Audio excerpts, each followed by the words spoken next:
Organization was a criminal racketeering organization as defined by the Sherman Act and the Clayton Act.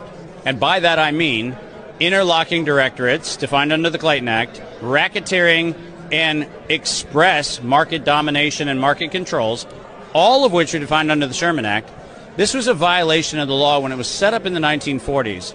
And we have to go back to the foundation of what the WHO is and recognize since 1953 it has been exclusively a vaccine-promoting enterprise for the benefit of the people who have commercial interest in vaccines. If you read their opening charter and all of the hearings that gave rise to their opening charter from Bretton Woods in July of 1944 to its actually founding charter in 1950 and 53, what's missing from those conversations is who is writing the checks. And back then, and you can look, and it's all in a matter of public record, Rockefeller Foundation and the Wellcome Trust were the check writers. Giant surprise. Why were they writing the check for establishing the World Health Organization? And if you think it was because we wanted to have information sharing and research and scientific collaboration, then you're actually not reading the actual records from those meetings, because those records were about distribution of drugs. Those were ways in which we could actually force drugs onto countries so that they actually had to take dumped drugs that were dumped out of Germany, the UK, and the US, and they had to adopt those. So you're right.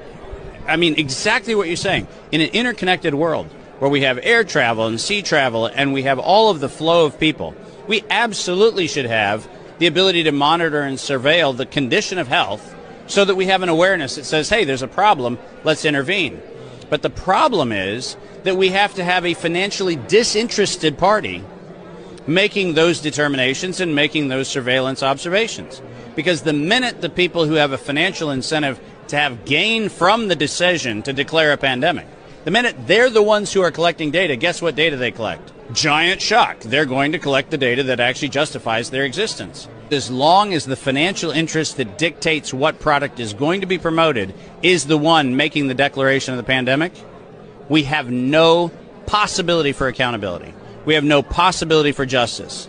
And what we do is we allow people who were formed out of the eugenics office, Carnegie Mellon in 1913, that same group of people that were the same group of people that established the World Health Organization in 1953, that same group of people are the ones who are making this decision. And I don't know how you feel about eugenics, but I have a problem with it.